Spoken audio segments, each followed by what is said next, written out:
pagbabahagi nitong si Christopher Min simula nga ng ilathala ng mga kilalang personalidad ang hiwalayan nila Bea Alonzo at Dominic Roque.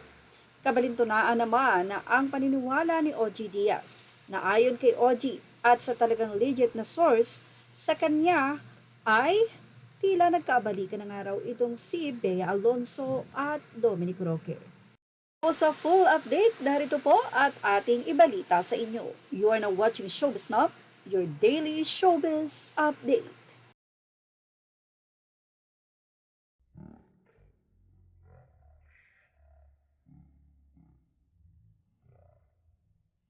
Sa kabila nga ng gulo at kung sino-sino ang nadadawit sa hiwalayang Bea Alonzo at Dominic Roque, buong-buo nga ang paniniwala ni OG Diaz na magkakabalikan sila Bea Alonzo at Dominic. Ang tanong, magkakabalikan nga ba o nagkabalikan na?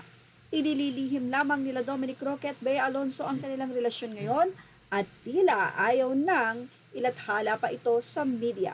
Well, may katotohanan ba ito? Mula nga sa naging source or legit source ni OG Diaz, narito po ang ibinahagi niya sa kanyang social media vlog kung saan naniniwala ang nasabi nga pong talent manager and vlogger na si OG Diaz.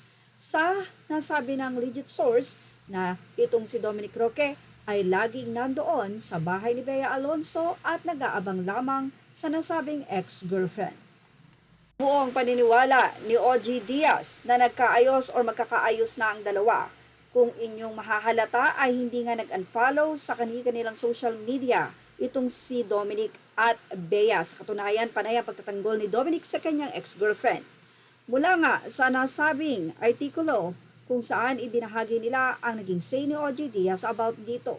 Sa Filipino Star Ngayon Digital, baka sakaling magkabalikan itong si Bea at si Dominic. Ito ang ipinahayag ni OG Diaz sa kanyang showbiz update patungkol sa mag-ex-partner na sila Dominic Roque at Bea Alonzo. Feeling ko talaga magkakasundo, magkakaayos. Baka sakaling magkabalikan itong si Bea at Dominic. Dahil alam mo ba, ilang gabi na raw na laging nandoon sa harap ng bahay ni Bea si Dominic. Andun lang ito sa kotse. Hinihintay ang pagdating ni Bea. Nakasindi lang iyong kanyang makina. Andoon lang siya waiting. Yun ang ayon sa source ko, wika ni OG Diaz. Yun ang ayon sa source ko ha, pero na lang kung i-deny ito ni Dominic. Kaya nung nakarating sa akin na naandun lagi yung sasakyan ni Dominic sa tapat ng bahay ni Bea, it's either nasa loob si Dominic or nasa sasakyan lang si Dominic. Hindi ba't nakakatuwa? Sana magkaayos sila. Kaya managinip ako o hindi. Laman ang pag-iisip ko o lahaman ang panaginip ko yan. Kinikilig ako sa kanila. Yan pa ang naging pahayag ni OG Diaz.